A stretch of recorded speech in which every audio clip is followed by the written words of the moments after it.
it's getting to the point that I'm seriously considering an assistant, and obviously, you know, that's money-wise not exactly possible, but there are so many things I do and I want to do, and I just can't do them because there's not enough hours in the day. I've often been thinking, well, maybe the solution then is to quit my day job, and that'll give me more time, and that'll also give me less money, of course. But I'm not entirely sure if that's really going to solve my problem, because even if I would work flat out 7 days a week, 12 hours a day, I think that would still not be quite enough time. So I'm thinking an assistant would literally solve the problem. Somebody whom I could give recorded materials to for editing, and somebody who would post my podcast episodes and kind of convert them from video files to audio files, and then upload them, make a post, and make sure the date's correct, and, you know, stuff like that. So there's always stuff to do in the background. I'm kind of envisioning this as something of a role that I could say, hey, could you just quickly do this? And then quickly is actually a 2-hour job, or maybe it's a 1-hour job. The thing is, some of the aspects that I have to do, I'm not actually that good at, and I can do it, but it'll take me longer than somebody who maybe has a different setup, maybe has a different mindset, maybe has more time. But hey, that's just, I don't know why that popped into my head. I just, you know, I'm just thinking out loud here, as I do when I cycle to work on this magnificent Sunday, the first Sunday in the 47th year of my life, which is awesome. I've just turned 47, and the really awesome thing really is that I've been thinking for the last year that I already am 47.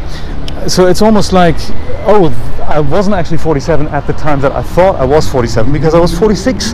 So the cool thing is, it's like thinking it's Wednesday when actually it's Tuesday. So you basically get Wednesday all over again. And that's a bit like what happened to my 47th year. I've kind of mentally already lived it, and now I'm getting it back. So it's kind of, you know, free year.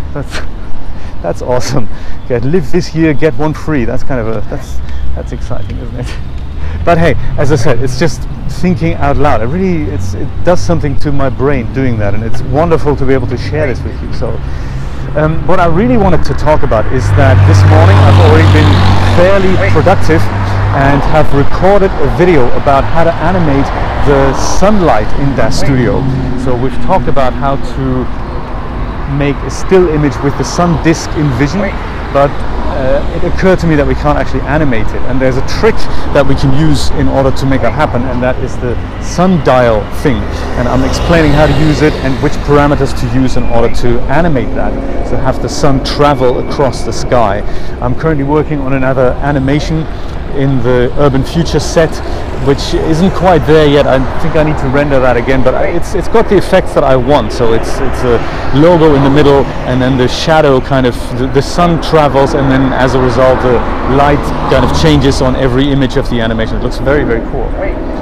That's also not really what I wanted to talk about. So that's what I've done this morning already, so that's cool.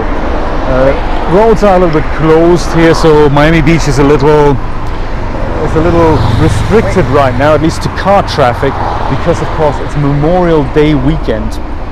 It'll be very exciting to do a Memorial Day stream on Monday. That's going to be very cool, playing Portal. I have worked out a way to connect the chat. Can you believe it? I thought there's Restream, the people who do this multi-streaming thing, or one of the providers who do the multi-streaming thing, they hadn't quite worked it out yet. Turns out, I guess they have, but I haven't switched this thing on. So what we've been doing over the last couple of the last time we did the Restream test is I haven't switched this feature on. So there is a way for them to relay it. I just have to enable it, and that's exactly what we're going to do on Monday. So very cool thing to try there. There's that, and of course I found the correct settings now, how to make my FTL stream appear correctly on Mixer as well as on YouTube. So the keyframe interval I talked about last time, I've tested that Friday with a 20-minute test loop, just a loop feed, and that looked very stable, very good. So I hope we can employ all that on the Mixer Monday test. I'm so looking forward to this. It's like these streams, they are for me, they're just amazing. I think it's so nice that we have this community going. I really enjoy the chat and anything that we all bring to the party. It is like meeting people regularly, and it's what I find interesting about it is that it's not something that in this day and age, with us all more or less working in isolation on very good technology in our home, we don't have this connection anymore that we used to have when we maybe all had office jobs back in the day. You just used to go to this place where you regularly meet people, and it's just there's some that you don't want to meet, there's some that you do want to meet, but you do develop relationships with people, and no matter if it's optimal or not, it used to be much more social in our job lives than it is right now. So right now we have many of these online communities, and we can all kind of leave comments, and that's a really good interaction when that happens. But with this live streaming thing, it is like having this live interaction with people while joining the same activity, and I think that's almost like technology made it possible for us to be more optimal in the choice of people that we make, and it is up to us to now use the technology to an effect that really suits us.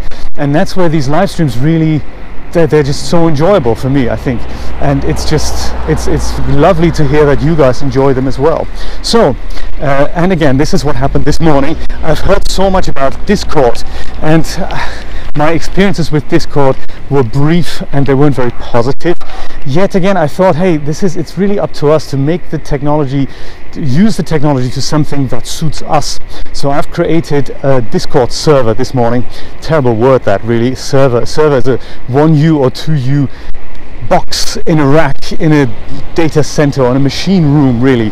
A noisy computer that we do things with remotely. That's a server where I come from. But then of course that definition kind of changed when all this cloud technology came in, and now a server is more like a virtual instance that technically probably is running on one of these things, but one of these servers, as I used to know them, are now hosting or making up like several hundred servers if you've got a really good hardware going there. So yes, that's what a server is these days. But for Discord, a server just means a channel, really, and it's something you just click and you go boom, that's it. Now you've got your own separate kind of feed, and you can invite people, and it's popular among gamers because they coordinate their own kind of team group chats, and it's got very low latency, so it has voice chat, but it also has text chat.